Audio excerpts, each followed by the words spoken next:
Thank you for listening to Depictions Media Radio.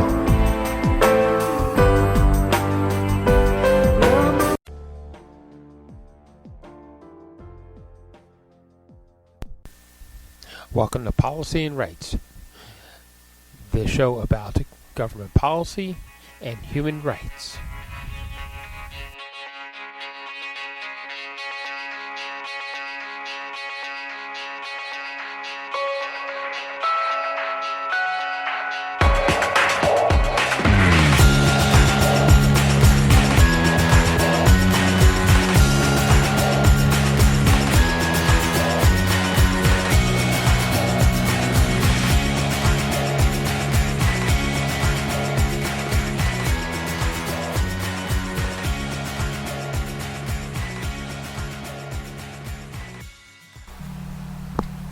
Welcome back to Policy and Rights here in Depictions Media Radio. I'm your host, Michael Clogs, and I guess we're talking about this again, and we're talking about it again and again because it is important.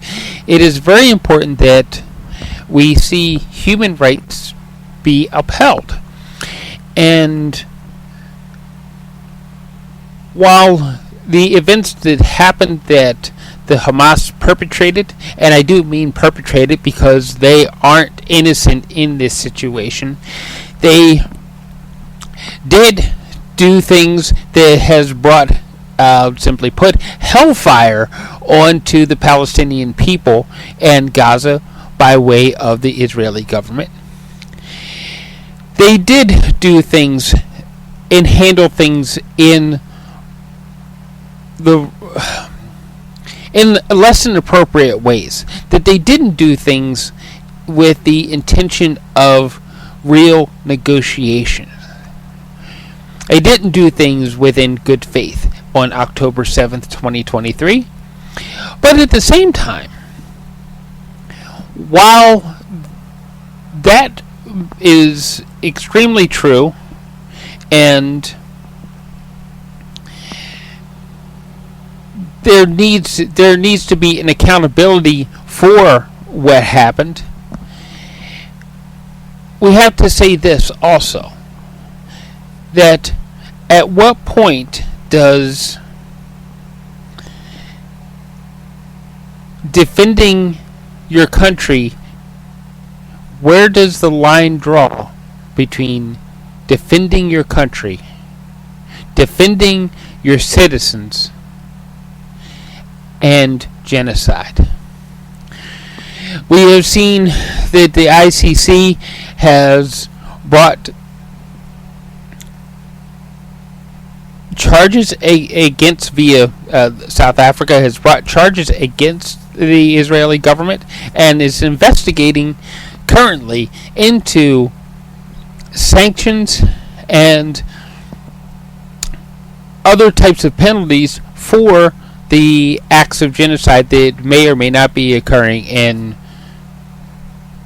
Gaza, and currently right now in Rafah, the one of the last places where civilians could hide from the fighting.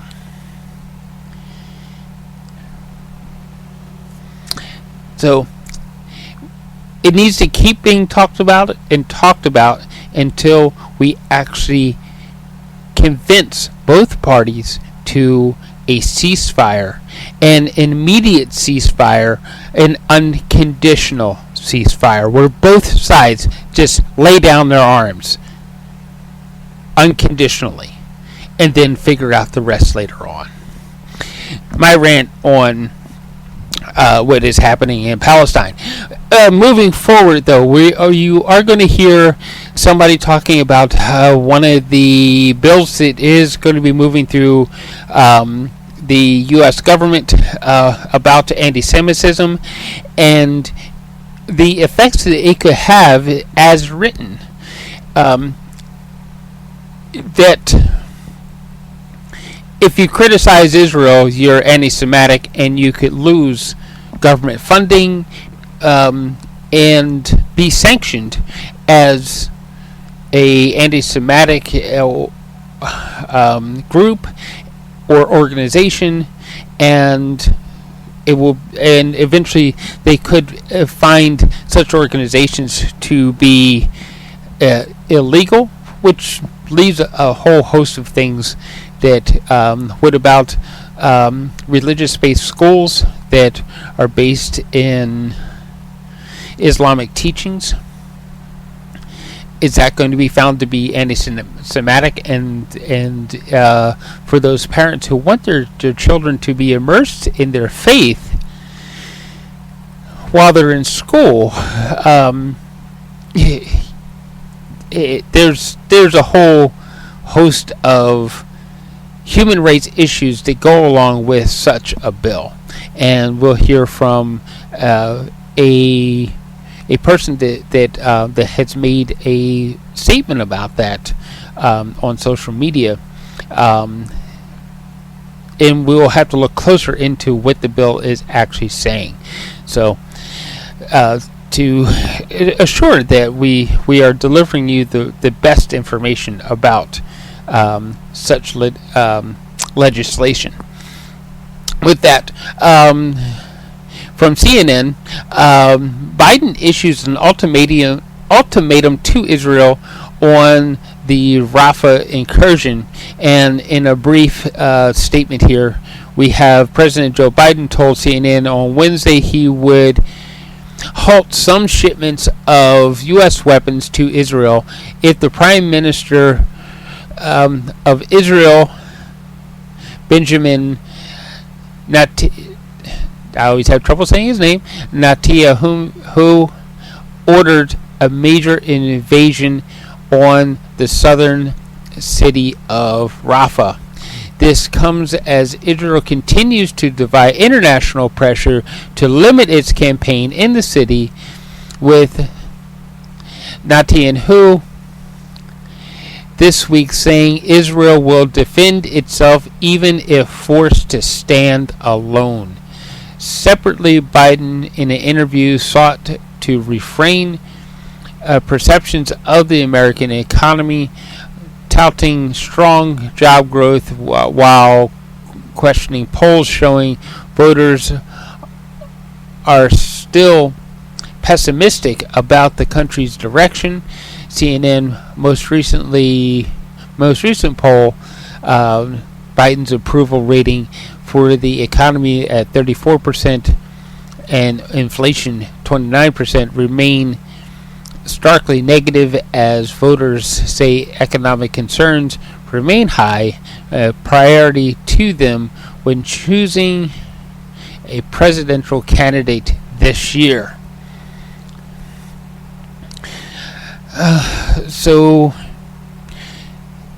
there we have it, that people are looking very strongly at what's happening in their pocketbooks, and it could have an effect on the presidential election overall. Okay, the Biden administration on immigration. The Biden administration is expected to propose a rule today that would crack down on immigrants ineligible to claim asylum, according to two sources. The move comes as the White House has tried to toughen the position on the U.S.-Mexican border and flip the script on Republicans who criticize President Biden's immigration policies. So, and we're also going to talk. There is also a CNN report on severe weather. Millions in the southeast U.S. are bracing for possible severe weather today that could bring large hail, damaging winds, and flooding. The Storm Prediction Center has issued as a level 3 of 5 enhanced risk for severe thunderstorms from East Texas to central Georgia and as far south as South Carolina. At the same time, officials at the central and southern U.S. are assessing damage from reported tornadoes and powerful storms that killed at least 3 people on Wednesday. So, why don't we listen to what one gentleman has to say about a possible anti-Semitic legislation, and then we're going to listen to debates on decriminalization, or shall we say recriminalization in British Columbia of street drug use. And it's going to be a bit of a debate between the three major Canadian parties about the handling of drug addiction. Is it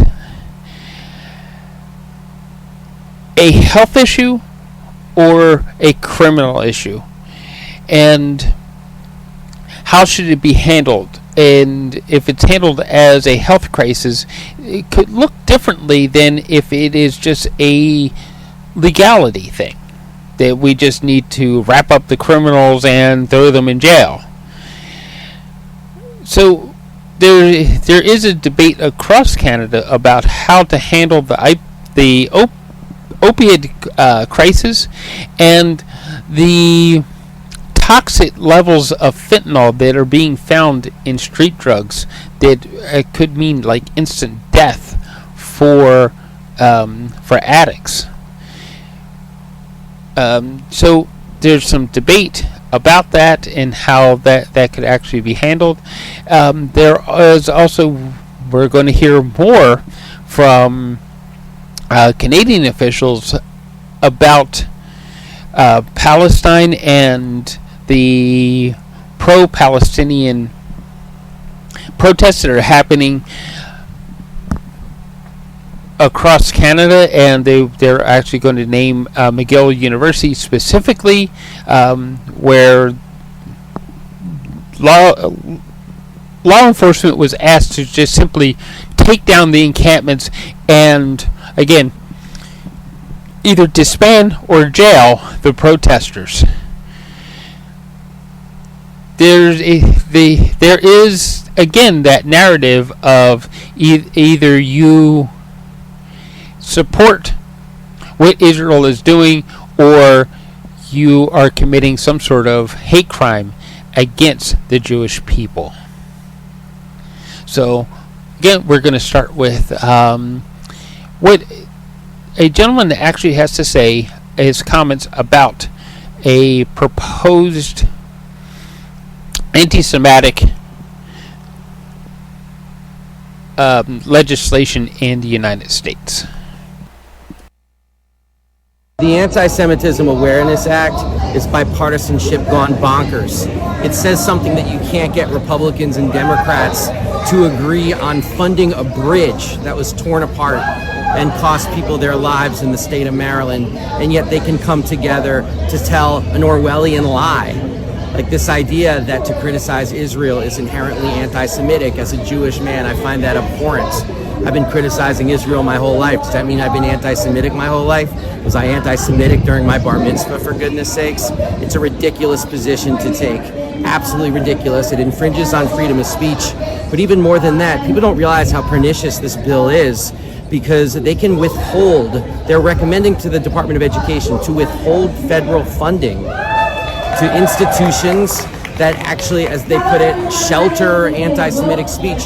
Think about what that means. Think about Palestinian scholars at schools, at state schools. They're brilliant ones across the country. Imagine those schools losing state funds because of a critique of Israel, which is right now committing a genocide. I mean, it's enough to make your head want to explode, but anyone who's read their Orwell knows what's going on here. This is about them telling a lie often enough and loud enough for people to try to think it's the truth.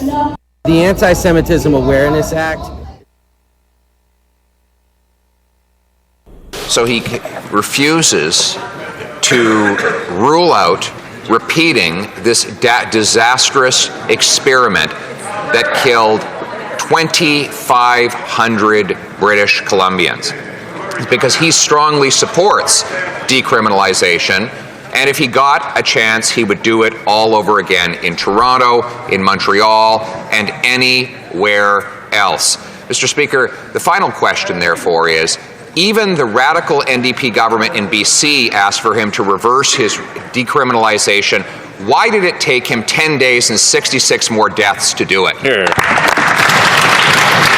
The Right Honourable Prime Minister. Once again, Mr. Speaker, we see the extent to which the Leader of the Opposition will make political attacks on the backs of the most vulnerable people in this country. That's right. We actually only received the completed request from British Columbia Friday last week and approved it the following Monday, 3 days later, Mr. Speaker. We will always respond quickly in a science-based way when people's lives are on the line. The Leader of the Opposition is continuing to spread falsehoods, Mr. Speaker, instead of actually following the facts and caring for Canadians. Well, with their thoughts on the debate and Ottawa's decision, we're now joined by Talib Nur Mohammed, the Parliamentary Secretary to the Heritage Minister, Melissa Lantsman, the Deputy Conservative Leader, and Gord Johns, the NDP critic for mental health and harm reduction. Hello to all three of you. Hi. Hello. Mr. Nur Mohammed, I'll get you to start us off here because, you know, not only are you a Parliamentary Secretary, but you're also a Vancouver area MP. I hear the Prime Minister say that it was only last Friday that the full paperwork was submitted. But as you know, the province, your province, was asking for this scale back a week before that. So how will you explain that delayed timeline to the voters in your riding? I think, first of all, it's important to note what exactly this is about. This is about a pilot project that the NDP government asked for several months ago. We acceded to that request. They asked for that to be amended. We've acceded to that request, and it's very important to understand that when they made the request, the specifics of the request were received on Friday. That's what we were responding to. And so now the real issue is to make sure that in this conversation we use a science-based, fact-based approach rather than misrepresenting the facts. The fact is that this program was put in place to save lives. The effort was made by the province of British Columbia. Now, there were other things that were needed to be done alongside the decisions that were made around treatment, all of those different important pillars. But the fact is that the reason for this was to make sure that the fentanyl deaths that were happening as a result of unsafe drugs in people's hands, that those were mitigated. The reality is that you can't help people who have already died. And so the objective of this program, as the BC government requested and noted, was to try and save lives. They have recognized that there are challenges. They came to us with this request. That request has been met. Ms. Lantsman, what do you say to that? Because, you know, I hear your party hit the federal government on this one hard, but at the end of the day, this is a program that BC, as a provincial government, wanted to try out with the intent of saving lives. This is an ideological crusade by this government to legalize smoking crack, smoking meth, shooting up in playgrounds, in public places. It is responsible for the death of 2,500 British Columbians last year, 40,000 since this government came into place. This will go down as one of the most insane policies that the government enthusiastically supported and then waited 11 days with some weird explanation about when paperwork was done to turn back. Even the radical NDP in BC decided that this was too radical for them, and the Prime Minister today could not disavow decriminalization. So we want to know what he believes and what he's going to do next and where. Mr. Johns, what's your take of it? Because you have the two sides right there beside you. On the one hand, arguing that this is for an effort to save lives, the other saying that it just doesn't make sense if you want to save lives. Well, first of all, my heart goes out to all the victims and the families of the loved ones that have died to this tragic crisis. And as we know, in a health crisis, incrementalism costs lives, and the Liberals have taken a slow approach in terms of responding to this health emergency. They still haven't declared a national public health emergency. The Conservatives' disinformation also costs lives. I mean, it's completely false that decriminalization is the cause of the toxic drug crisis or the reason people are dying. We've heard from police that they wanted some tools to be able to deal with public drug use, but they also said that criminalizing people causes more harm and they don't want to go back to it. We can look to Alberta, where they don't have decriminalization, where they don't have a safer supply. Now, as of today, when we saw the release of the BC Coroner's report, that Alberta now has the highest death rate per capita in the country. In fact, Lethbridge is triple that of British Columbia, and they don't have decriminalization. They don't have safer supply. The things that the Conservatives like to cite when they point to the reason people are dying. They're dying from poison drugs manufactured by organized crime. That is according to the police, to health officials, and this disinformation is harmful. It creates more stigma, and it creates a lot of hurt to the families of the loved ones. When in fact we need to come together, we need to declare a public health emergency and have a robust debate on how we move forward together as a nation in the middle of this health crisis. I think it's important to note, Michael, that when this policy was requested by the government of British Columbia, it was in partnership with the City of Vancouver, local police, local law enforcement who came forward and said, we support this. So when our government looked at that request, we made the evidence-based, science-based decision. And as Gord rightly pointed out, if you look at the magnitude, the quantum of deaths in a place like Alberta and the Conservative government, the far-right Conservative government in Alberta, and Saskatchewan, the lives that are being lost there without any openness to looking at ways to save lives, that speaks volumes for what a Poilievre government would do, which is frankly to put at risk more and more and more Canadians and play politics with people's lives. We're not going to do that. I think it's really important for Canadians to understand the rationale for doing this, the rationale for pulling it back, and the urgent need to look at treatment of addictions, to look at safe supply, to look at all of the elements and tools available in our arsenal to make the right decisions in a four-pillars approach to saving lives. Michael, why don't you let me tell you what a Pierre Poilievre government do? We will ban hard drugs. We will ban smoking crack in a hospital room. We will ban shooting up in a playground next to schools. And we will ensure that those who are affected by addiction get the treatment that they need. We have two parties here arguing still that decriminalization is the way forward, that these kinds of insane programs are the way forward. And we want to make sure that Melissa, it's hard to support healthcare when you keep cutting funding for it, you keep voting against it. They both tell us that they won't do this elsewhere, that they wouldn't do this in Toronto, that they wouldn't do this in Montreal. We have the right to know, and Canadians have the right to know, whether they believe in decriminalization or not. We hear that Gord absolutely does, and we haven't heard the Liberals disavow legalization and their failed experiment, which has killed thousands of people and diverted drugs. It kills thousands every year, and it kills 6 people a day. It took them 11 days to tell Canadians that this was not a plan that they were going to go forward, and they still can't say that it's not something that they're going to go forward with in Toronto, in Montreal, and Halifax, and anywhere else that asks. But Ms. Landsman, if and this is picking up on what we heard from Mr. Johns there, if the Vancouver Police are in favor of trying a pilot program, if the city, the provinces, why not allow them to try to save lives best they can by trying something different rather than just the status quo? The pilot program has failed. Even the radical NDP BC government, who has been for this, has come crawling for to ask the Liberals to go back on this failed experiment. We want to know if the federal government is in favor of decriminalization. It's clear that the answer is yes, because it's not no. And we want to know that if they're going to expand this program to places like Toronto and Montreal. Canadians have a right to know that. Mr. Nur Mohammed, how would you answer that question? Is the government prepared to expand this program and try other pilots? Well, Ms. Landsman is entitled to her opinions, but not to her own facts. What are the facts? The facts are the province of British Columbia, alongside the City of Vancouver and the VPD and other law enforcement, came forward and said, we would like to try this. We reviewed the application.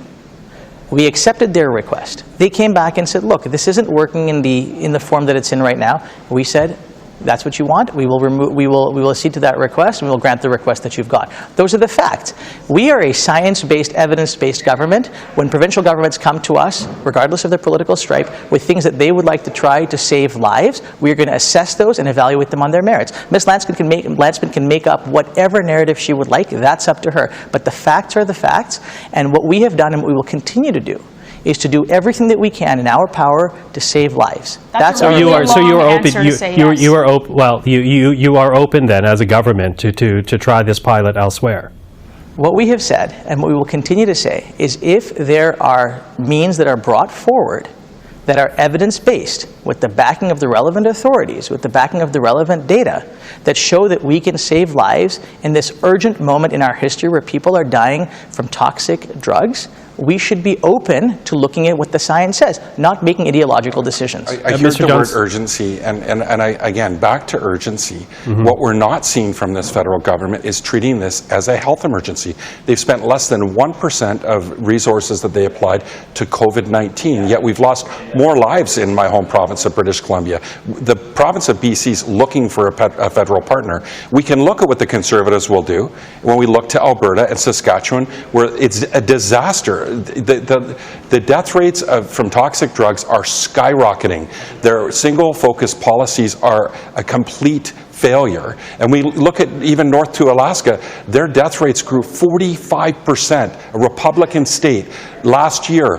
And that isn't a state that has safe supply or harm reduction or decriminalization. So we've got to get away from this fallacy that British Columbia's decriminalization policy or safe supply is responsible for what's happening. What we need is to scale up rapidly treatment on demand, prevention, recovery, education, and we need to stop criminalizing people for using substances, something we've heard loud and clear from both the police and from health professionals, and we need to listen to them. We know the Conservatives don't believe in evidence, and they don't believe in listening to the experts. But Mr. Johns, how do you respond then to the point that was being made by Ms. Landsman here, that British Columbia itself is pointing to a failure and as a result is scaling back? Does that not point to underlying problems with this program overall? I think with a trial, you have to listen to the public and you have to be willing to adjust. They heard loud and clear from the police that they needed to make sure that they had tools to move people along. But they said only in extraordinary circumstances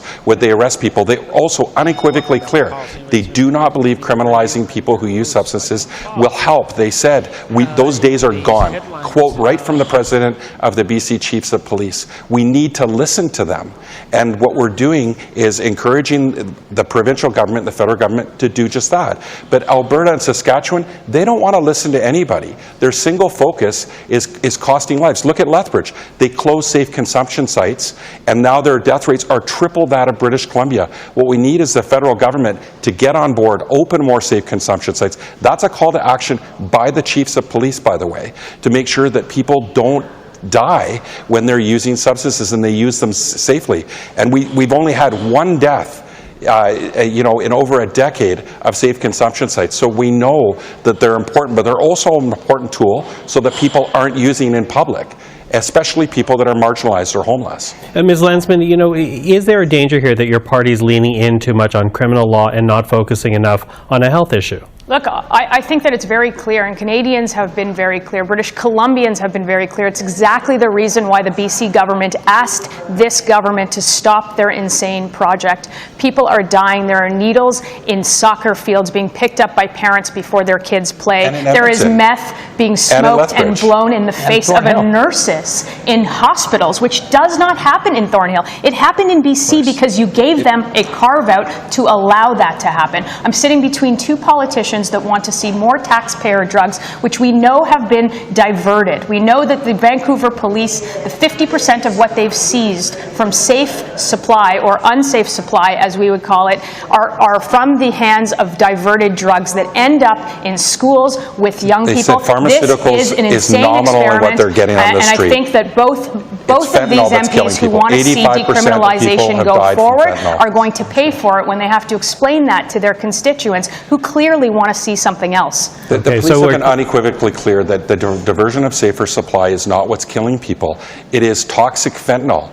They've repeated that over and over again, that pharmaceuticals is nominal at best and hydromorphone is just a fraction of that, never mind diversion of that. To sit here and say that diversion is okay in the schools and with young people who are now getting addicted to drugs, but I think that is a warped view. Well, this is exactly. The Conservatives fail to listen to the experts. Even the Law and Order Party will refuse to listen to the police themselves. I go back to for those of you that are watching this show, I would encourage you to read what Ben Perrin, who was a senior advisor to Stephen Harper, had to say. Ben is one of the strongest advocates for taking the approach that says, first of all, don't criminalize addiction. Don't treat people who have a health crisis, who have a health challenge, as criminals. He has been out there advocating for an intelligent, thoughtful approach. Now, what we did is we looked at BC's approach, BC's request. We agreed to that request. They came back and said there are challenges. We want this to be changed. We accepted their request. What we have to be asking ourselves as a country is, are we prepared to do things to save people's lives? Are we prepared to look at science? Let me jump in. I'm sorry to interrupt, but quickly running out of time. Yeah. You know, we have less than a minute here, so I want to go down the line here, beginning with you, Mr. Nur Mohammed. What do you want Canadians to do right now? Exercise patience, be more critical. At this point in the debate, what do you want Canadians to do in reaction to this? I think it's very simple. You know, I think Canadians need to look at the facts. The facts are that BC made a request. We acceded to that request.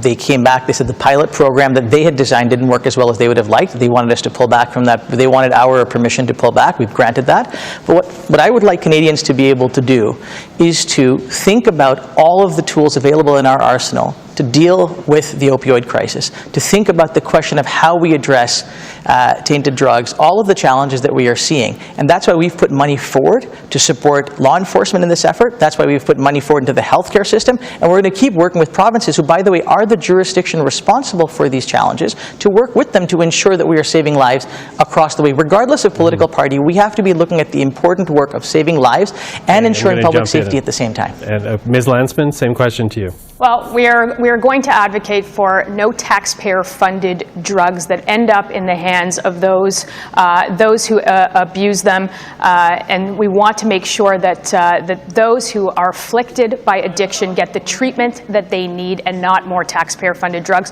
We want to hear from the Liberals an unequivocal denunciation of the failed decriminalization policy, of the failed legalization of smoking crack and meth in hospital rooms, and finding needles because people are shooting up in parks next to kids. It's very simple. Are you against it? And if you're not against it, when are you going to approve it for Toronto, for Montreal, for Halifax, and for anyone that asks? They should be able to. It's a simple yes or no question, and what we didn't hear on the panel today is that. Okay. And Mr. Johns, final word to you. Oh, it's a health issue, and they need to declare a national public health emergency. They need to rapidly work with the provinces and territories and scale up treatment on demand, prevention, education, recovery, and scaling up safer supply of substances and stop criminalizing people. Also, they need to reinstate the expert task force to give the government expert advice, oversight, and accountability. And lastly, have a First Ministers meeting. We had an auto theft summit, but we haven't had a summit on one of the most deadly health crises in the history of our country. It's actually unbelievable. I'm not saying that auto theft isn't an important issue, but this is clearly a much more important issue to all Canadians. Okay, well, that is the time that we have. Talib Nur Mohammed, Melissa Landsman, Gord Johns, thank you.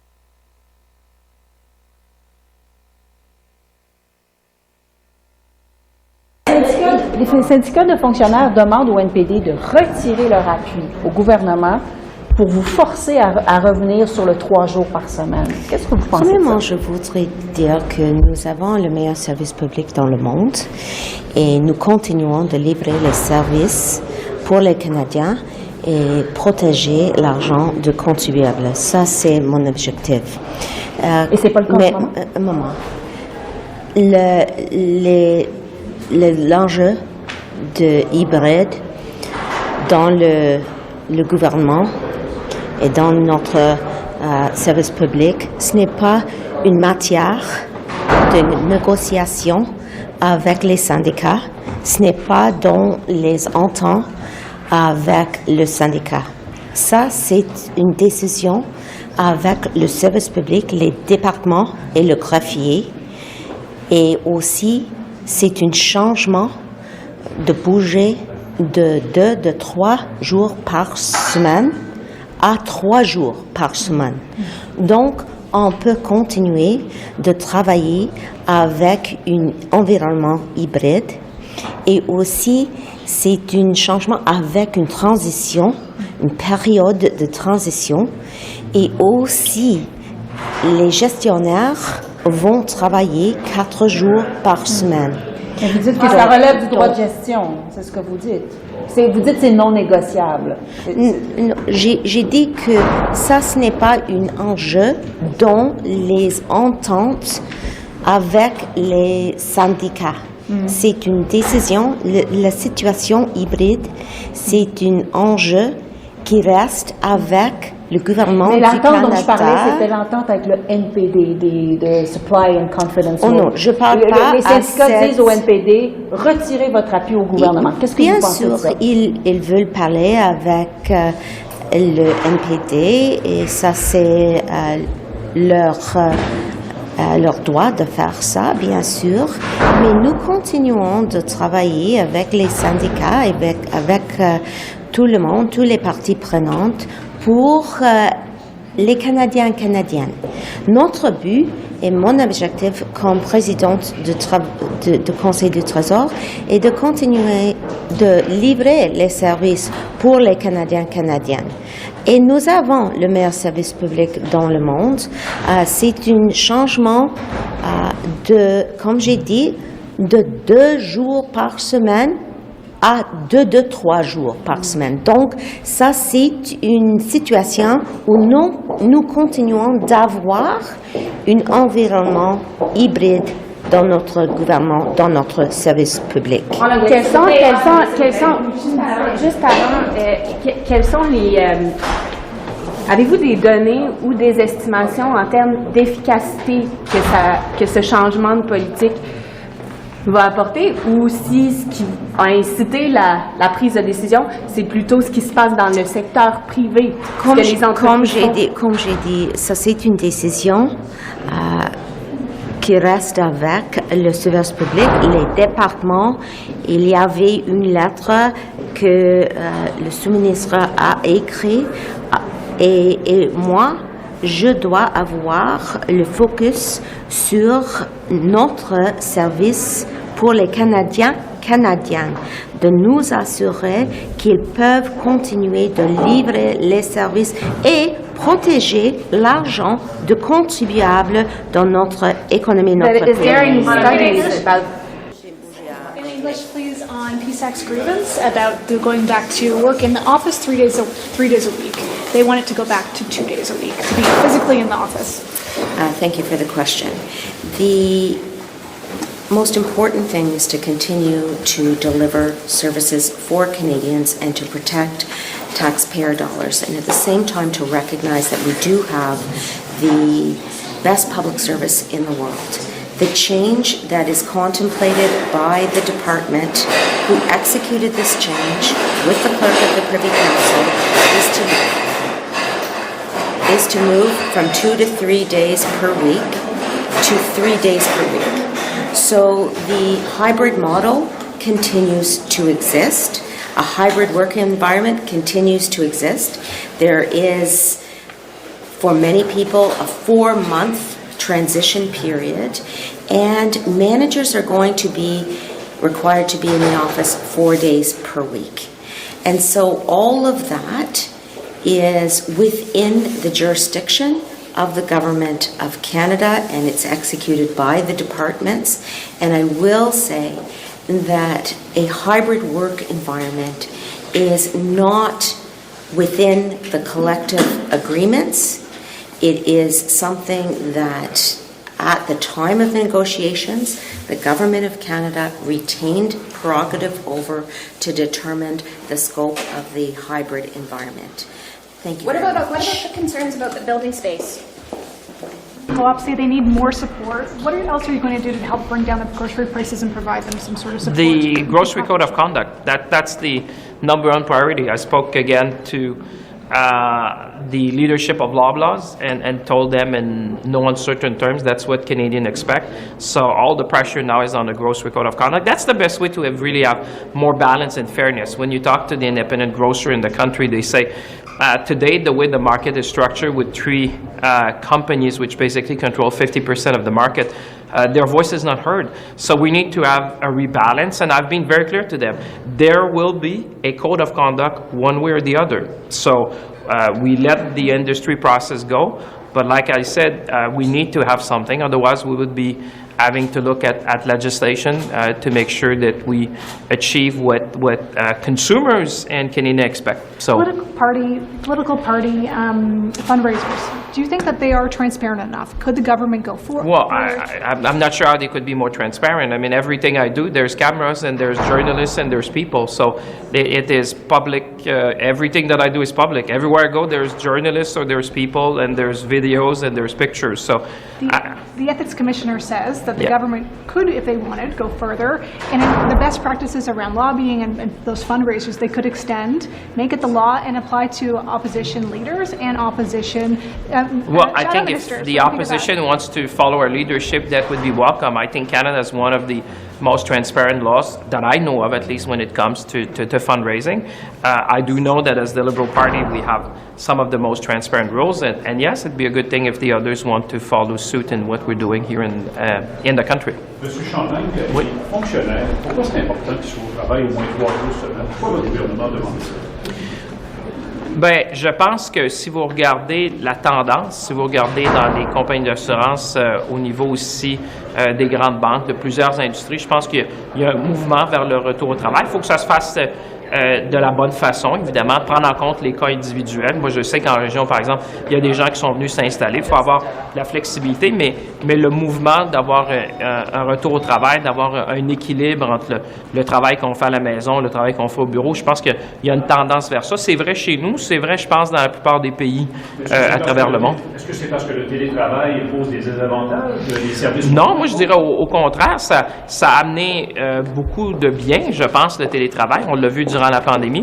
Mais si vous me demandez, je pense qu'il y a une tendance maintenant. Si je regarde dans les entreprises, les PME, les compagnies d'assurance, les grandes banques, je pense qu'on s'en va vers cet équilibre-là. Je pense que c'est un enjeu d'équilibre pour être sûr qu'on puisse continuer d'accommoder des gens quand ils en ont besoin, puis aussi de maintenir une certaine culture. Beaucoup de vous diront que si on veut maintenir une culture d'entreprise, bien, il faut que les gens puissent se rencontrer aussi, puis je pense qu'on le comprend tous et toutes, tout en étant conscient qu'on doit accommoder. Moi, je le vois en région, il y a des gens qui sont venus s'établir chez nous, qui travaillent de la maison, par exemple ceux qui sont dans des centres d'appel ou qui ont d'autres formes de travail, tant mieux, mais je pense que d'avoir un nombre de jours au bureau, c'est ce qu'on voit que c'est la tendance, du moins, dans les entreprises à travers le monde. Le gouvernement a-t-il des études pour démontrer que cette augmentation du nombre de jours de télétravail est positive, est un vrai gain d'efficacité, plutôt que juste une impression puis suivre tout le monde?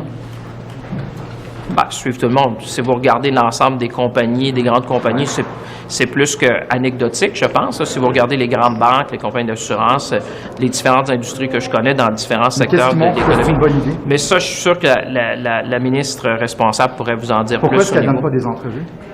Écoutez, on est toujours ici. Là. Moi, je passe ici devant vous chaque matin. Qu'est-ce que vous pensez de la sortie et l'attitude des syndicats qui veulent que le gouvernement recule sur la politique des 3 jours, puis va même jusqu'à demander au NPD de retirer son appui sur ce... Je vous dirais, on finit toujours des négociations entre la partie patronale et le syndical. Vous savez, c'est normal. Ça fait partie de ce dialogue-là qu'on a toujours. Moi, je pense que quand c'est fait dans le respect, dans les accommodements qu'on aura besoin, moi, je les vois dans différents secteurs, il y a toujours cette discussion-là qui nous amène vers l'objectif commun qu'on va avoir. Trop loin? Est-ce que leur demande est déraisonnable? Écoutez, j'ai pas eu la chance de voir tout ça en détail, mais ce que je peux vous dire, c'est qu'on va continuer de travailler avec eux comme on veut toujours le faire. Sur la défense de la langue française, M. Champagne, est-ce que vous croyez que lorsque quelqu'un décide d'étudier en anglais au niveau du cégep, nécessairement, ben, ça vient altérer la capacité que cette personne-là a à travailler et vivre en français? Est-ce que c'est un recul, croyez-vous? Bon, écoutez, moi, j'ai une de mes filles qui étudie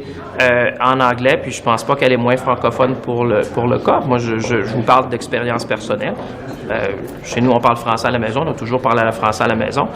Je pense pas que le fait d'étudier nécessairement dans un cégep une partie de ses études dans une autre langue, ça empêche ça. Vous savez, moi, j'ai fait mes études au Québec, j'en ai fait aux États-Unis. Je ne peux pas être plus francophone que ça maintenant, mais je parle aussi l'anglais. Alors, je pense qu'il y a beaucoup de moyens on doit toujours être là pour défendre le fait français. C'est sûr qu'on est peut-être 8 millions dans dans un contexte de 350 000 personnes. Donc, tous les efforts qu'on doit mettre, défendre la langue, promouvoir le français. Moi, je le fais en sciences, en recherche. On a beaucoup à faire. Mais de dire qu'une personne, par le fait qu'on s'en va, par exemple, de passer une période de nos études, je parle 1 an ou 2, peut-être même à l'université 3 ans, ça fait pas ça de nous moins francophones. Moi, j'ai fait une partie de mes études en anglais, puis je pense que venant de Shawinigan, on ne peut pas être plus francophone que ça. Why is it important for public sector workers to Madame be Fortier, in je cherche Madame Fortier. French, de la sortie des back to work. Please get you in English to talk about why it's important for public sector workers to be in this week. Do you want me to look at Yeah, that? if you please. Sorry. No, that's okay. Ah, ben, vous êtes... non, mais je prenais votre temps, moi non plus. Moi, il est juste 9h50. No, sorry, you were asking me, well, why don't Can you you... please say why public sector workers need to be in the office for 3 days? Well, I think what I was saying is that if you look at the number of companies in the country, whether it's banks, whether it's insurance companies, or more and large, a number of companies in the country, I think people have brought back their employees for a couple of days in the office. I think it's important also for the culture that you're trying to develop, but that needs to be done within the context of accommodating those. There will always be special cases. We brought a lot of people in different regions of the country, so making sure that we can be accommodating those who need to be accommodated, making sure that we bring people for a number of days, and at the same time, doing that, we're going to work with the unions as we always do to make sure. But I think if you want to build a culture, you need to bring people together from time to time. Merci. Pour ce qui est des fonctionnaires en ministère, qu'est-ce que ça peut changer d'avoir l'obligation de 3 jours, de se présenter en personne 3 jours par semaine, pour ce qui est des fonctionnaires qui relèvent du ministère dont vous êtes responsable?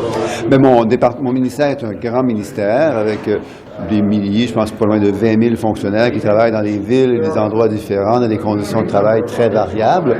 Et par conséquent, on va continuer à s'attendre à ce que mes gestionnaires adaptent et adoptent cette nouvelle règle de manière appropriée en fonction des conditions de tous. Mais il y a une crainte justement d'un manque de flexibilité avec la nouvelle ligne directrice. Et là, vous dites, on s'attend à une flexibilité quand même des gestionnaires parce qu'il y a des réalités différentes d'un endroit à l'autre. Donc, est-ce qu'ils ont raison d'avoir des inquiétudes ou des craintes?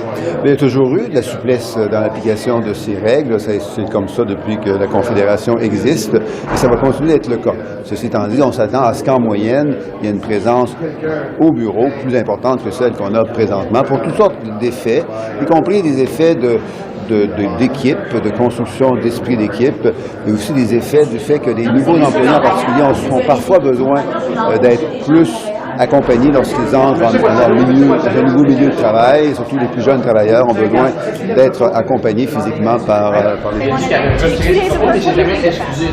well, look, one thing I think it's important we don't describe as back to work. These people have to work back to the office. Look, this is a decision that's being taken by the civil service to best serve the operational needs of departments and serve Canadians. If the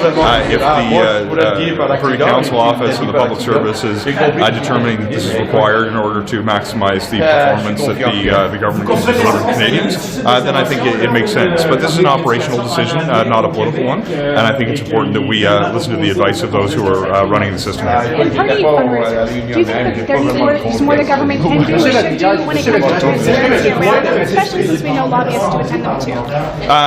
Yes, sorry, like generally speaking, I think transparency in all things is a good thing unless there's some national imperative around security, commercial propriety, or other factors. When it comes to our politics and where people raise money, I think transparency is generally a good thing. I think Canadians deserve to know, A, that they can participate in the democratic process within the rules that are set, but B, that Canadians will understand where political parties are raising their money, what interests may be informing positions the parties take. In a democracy, it doesn't work without transparency, and Canadians deserve to know who's funding the campaigns of all parties. Excellent, thank you. Donc, nous, notre rôle, c'est de la respecter. Vous savez, le PD peut prendre n'importe quelle position. Pour moi, là, c'est clair. On a passé de 2 à 3 jours. À 3 jours. Moi, je trouve la décision raisonnable. Mais est-ce que les syndicats vont trop loin? Est-ce que c'est raisonnable leur demande? On se souvient, avant la pandémie, qu'on était à 5 jours. Et la pandémie a créé ça. Donc, est-ce que ça a créé automatiquement un précédent?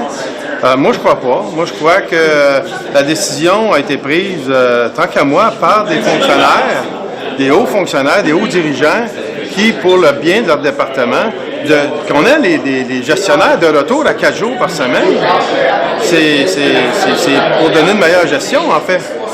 Est-ce qu'il y a un argument pour vous qui pourrait faire reculer le gouvernement, votre gouvernement, sur ça, ou il n'y en a pas? Il n'y en a pas. On ne se positionnera pas, là. On se positionnera pas. La décision a été prise. Moi, je l'accepte. Et puis, je vais aller d'avant avec la décision qui a été prise. Merci. Monsieur Drouin, Québec demande que vous vous excusez pour vos propos tenus en comité. Est-ce que vous vous excusez? Pour qui Jean-François Roberge à Québec dit que ça n'a pas d'allure, les propos que vous avez tenus. Il demande de vous excuser. Oui, il y a deux choses. Le Journal de Montréal a rapporté que j'ai insulté les gens qui défendent le fait français. C'est faux. J'ai jamais dit ça. Je suis en désaccord avec les propos qui ont été dits par les deux témoins. Si les deux témoins se sentent vexés, bien sûr, je m'excuse. C'est pas mon style normalement de me laisser emporter, mais une fois de temps en temps, je me laisse emporter. Troisièmement, je suis pas d'accord avec les propos qui ont été dits par les témoins. Ça fait pas l'unanimité dans les conclusions de la recherche, puis ça, faut pas poser cette question-là à moi. Faut poser la question à ceux et celles qui ont comparu devant le comité avant les deux témoins. Donc, vous refusez de vous excuser ou vous... Alors, je viens de dire, si les deux personnes se sentent vexées, on parle de deux personnes. Si les deux personnes se sentent vexées, bien sûr, je m'excuse. Puis l'Assemblée nationale ou les élus à Québec, eux, ont été vexés de vous entendre dire ces propos-là. Je ne commente pas sur des choses qui se passent à l'ANQ. Mais vous dites, vous vous excusez de vous être emporté, c'est ça? Non, si les deux personnes, bien sûr, ça prend on se laisse emporter en chambre. Des fois, il y a des commentaires qui blessent d'autres gens. Mm-hmm. Si les deux témoins, bien sûr, sont blessés, je m'excuse. Là, c'est certain. Je veux pas qu'ils se sentent blessés là-dedans. Mais le fait, là, si on dit, on extrapole ça en disant que j'insulte les gens qui défendent la langue française. Mais écoutez, j'ai fait ça toute ma vie. OK, mais vous n'avez pas eu à vos oreilles, il n'y a rien qui mais est les deux à personnes, les deux personnes qui vous ont donné. Non, exactement. J'ai pas eu de communication officielle des deux personnes. Fait que c'est ça le problème. Fait que tout le monde parle au nom de ces deux personnes-là, mais les deux personnes ne sont pas venues directement à voir. Puis c'est sûr, s'ils sentent vexés par ce que j'ai dit, mais c'est sûr, je m'excuse. Mais en général, est-ce que tous ceux qui prétendent que l'enseignement en anglais au Québec crée l'anglicisation, est-ce que c'est tous c'est beaucoup plus proche? Est-ce que c'est non, j'ai pas dit ça. J'ai pas dit ça. J'ai tout simplement dit que les conclusions que les chercheurs ont présentées devant le comité permanent des langues officielles ne font pas unanimité au sein de la communauté de chercheurs qui, eux aussi, font des études. Mais ça... Mais ils ont une mauvaise honnêteté intellectuelle, selon vous? Ils ont, Ben écoute, la science, il y a des pairs qui doivent répondre à ça. Donc, je vous invite à regarder la liste des témoins qui ont comparu devant le comité permanent, à aller poser la question aux autres chercheurs. Ça, c'est pas à moi à répondre à ça. Mais vous les accusez de partialité. Je veux juste comprendre, c'est quoi votre message? Vous pensez qu'ils sont politiquement motivés? Non, je pense que c'est un message simpliste. Sur de là à dire, je comprends, bien sûr, s'il y a des anglophones qui le continuum de la petite enfance, vont à l'école en anglais, vont à l'école primaire en anglais, vont à l'école secondaire en anglais, font leurs études de postsecondaire en anglais, c'est sûr qu'ils vont vivre leur vie en anglais. Ça, il n'y a pas d'études qui dévoient ça. Mais le fait que des francophones, parfois, comme moi, moi, je suis allé à l'école en anglais. Est-ce que je suis un anglophone? Est-ce que je suis moins francophone qu'un autre anglophone? Non. C'est un peu le problème. Puis sur la qualité des données puis des conclusions qui ont été déterminées par ces deux chercheurs-là, je vous invite à communiquer avec d'autres témoins qui ont été devant notre comité. Est-ce que vos propos passeraient à la Chambre des communes? T'sais, on a entendu Waco, vous savez que le chef de l'opposition a été mis dehors à cause de ça? J'ai pas eu besoin du président qui me répète une, deux fois, ou trois fois, ou quatre fois ces propos-là. Je les ai retirés par moi-même immédiatement. Je me suis laissé emporter, ça je le reconnais.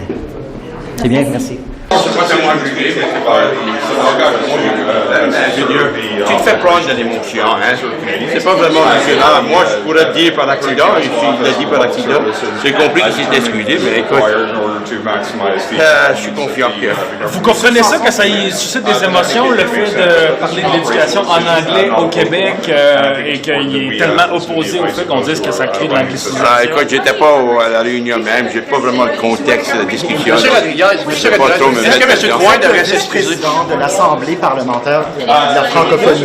Vous avez reçu hier une lettre de M. Villemur du Bloc demandant la démission de M. Drouin de ce poste-là. Croyez-vous qu'il devrait démissionner de son poste de président de l'Assemblée parlementaire de la francophonie? J'ai juste lu la lettre, là. Comme j'ai dit, mais j'ai compris que c'était excusé, mais on verra demain.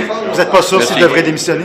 Ben écoute, moi j'ai juste lu la lettre, on va voir, il faut l'analyser, mais ma compréhension est qu'il ne devrait pas démissionner s'il s'est excusé.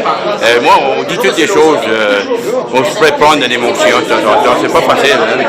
Et puis c'est ça qui s'est passé, j'ai compris, mais j'étais pas à la réunion non plus. Je ne vais pas trop commenter, merci. Moi, je suis là pour faire certain qu'on pérenise le français à travers le pays, incluant le Québec. On est le premier gouvernement à insister que le français est en déclin quand on regarde les données.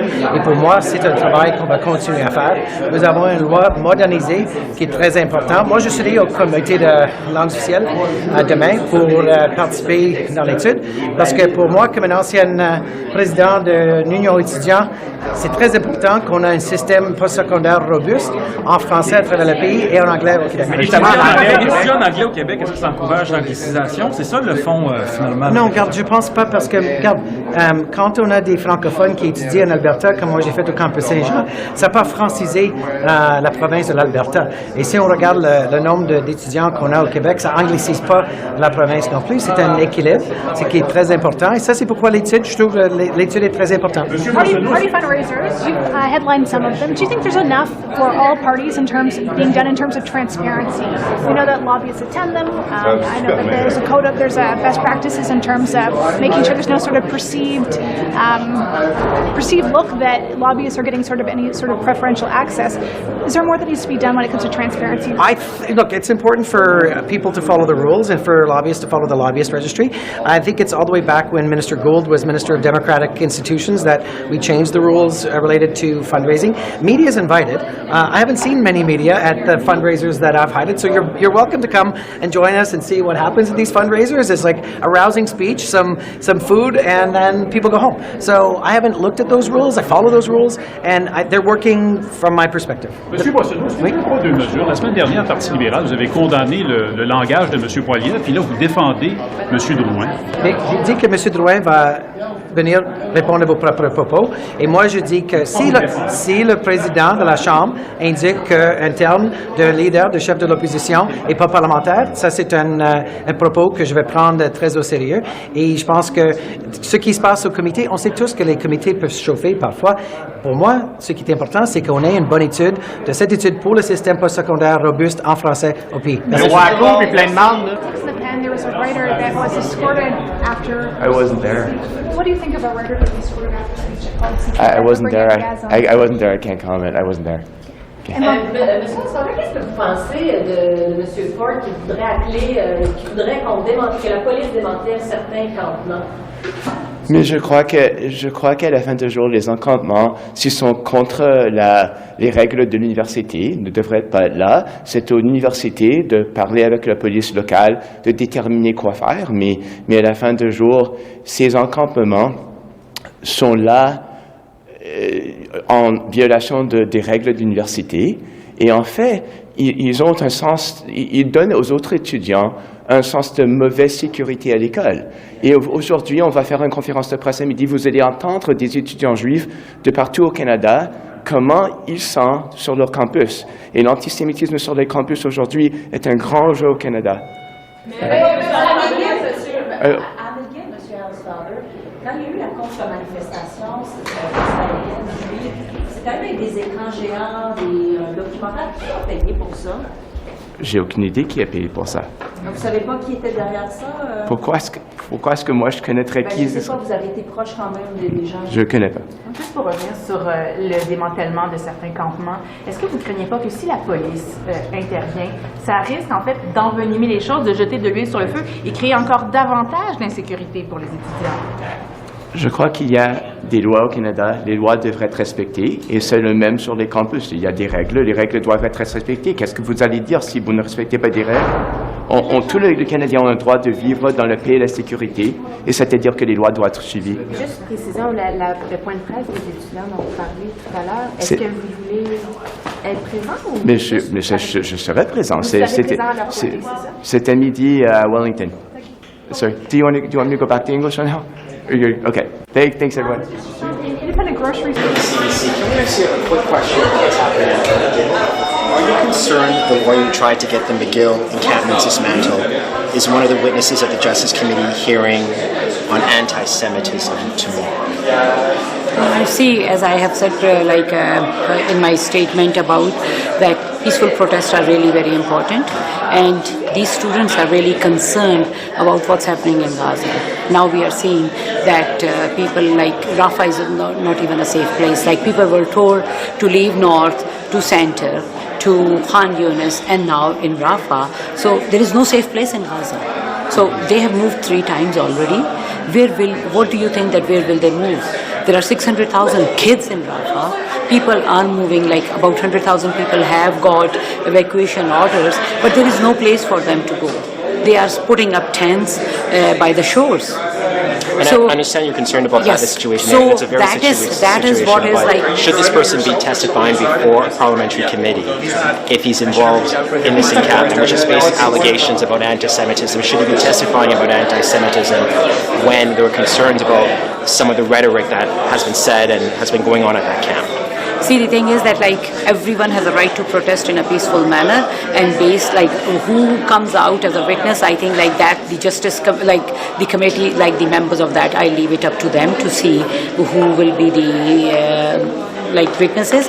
But I think it's important that peaceful protests should be allowed, and it is against the Charter of Rights and Freedom, and at the same time everyone should feel safe on the campuses. As a mother, my son has studied at McMaster, so it is very, very important that we make sure that people have a right to peaceful protests. See, the thing is that there needs to be a dialogue between what the students are asking and the universities. So the people need to sit down and have a dialogue.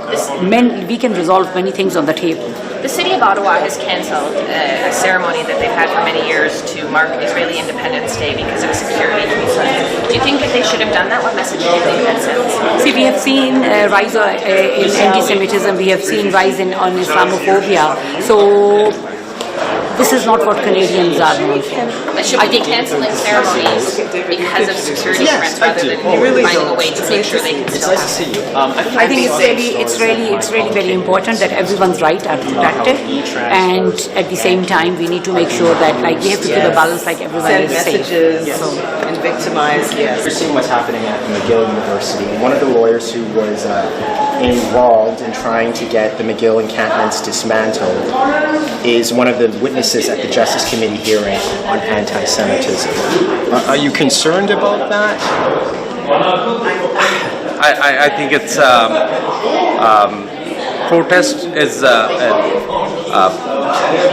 I think it's a student. This is a part of our democracy, a freedom of expression and freedom of speech. I think it's a fundamental right of an individual in our democracy, but it has to be within limits. I personally think so.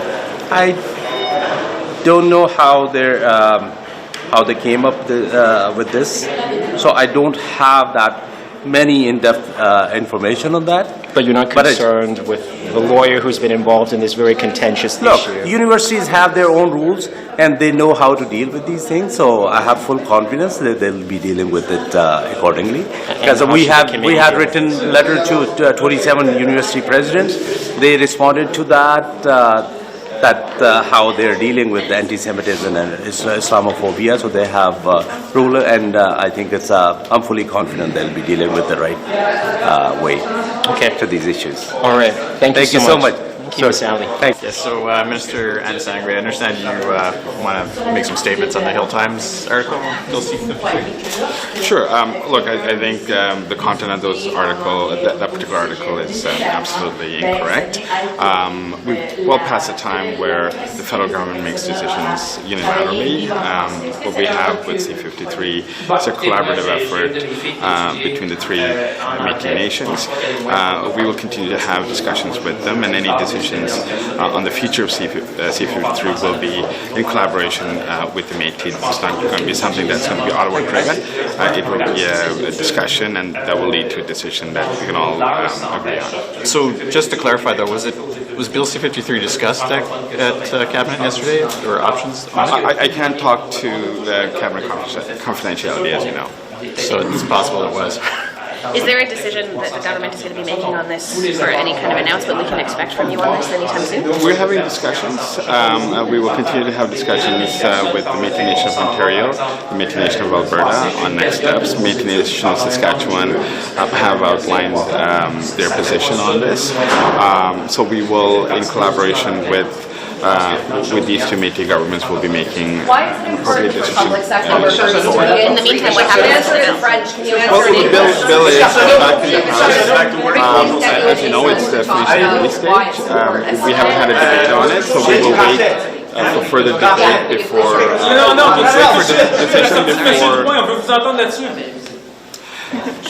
With respect to C-53, it's still in the House. It's still, it came back from committee with some amendments. It hasn't been debated further on third reading. Once we have a decision, we will figure out what that next step is, if it's debate or if it's some other option. So it's not dead, is what you're saying? Well, I think I've answered the question. Thank you. Yeah, so we've seen women's organizations call on Canada's major banks to take action on husbands, partners abusing these e-transfers to target other spouses, just like the industry did in Australia, the United Kingdom. If no action is taken by the banks, is your government prepared to get involved? David, we have been involved when it comes to intimate partner violence for some time now. And what I really want to reiterate here is this problem, but so many others as well. We have a national action plan to end gender-based violence, and people say, well, that's just a title. And I say the title includes the word end, and we mean it. This is a $500 million program, but even forget about the price tag. I want to talk about the difference it's making. This is something that is being done in collaboration with provinces and territories. We had to work out agreements. Every province and territory has signed on. Quebec has a different deal. And basically, organizations, grassroots organizations, are benefiting from these monies. The women that you're talking but I was just saying the women that you're talking about here, there are organizations on the ground that are supporting because of this money. Provinces as well are able to support because of this money. But will your government get involved if the banks don't act? This is something that we'll have to look at, obviously. And I've said before, everything is always on the table, but this is something that we'll look at. I just really wanted to bring home the point that this is not just top of mind, but priority for our government when it comes to intimate partner violence, when it comes to gender-based violence. We know that women across this country have been hurt in so many ways, and those that would perpetuate this violence find different ways to do it, as we're seeing here. So you say your government will look at it. What does that mean? Are you going to be meeting with the banks? Are you going to be monitoring the situation? Like, what are you going to be looking for? As I've said before, David, this is a cross-government approach that we're talking about, and as you know, you would know the levers that I have with regards to being the Minister of Women and Gender Equality and Youth. So this would mean talking to my colleagues about this and coming together and then making decisions forthwith. Okay, thank you so much, Minister. Thank you so much. Thank you.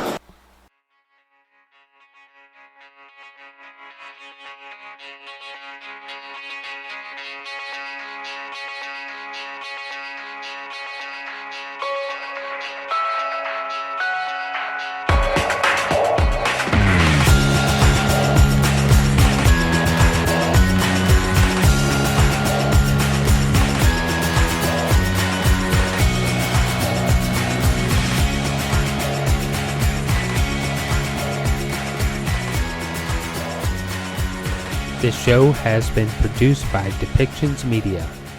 Please contact us at depictions.media for more information.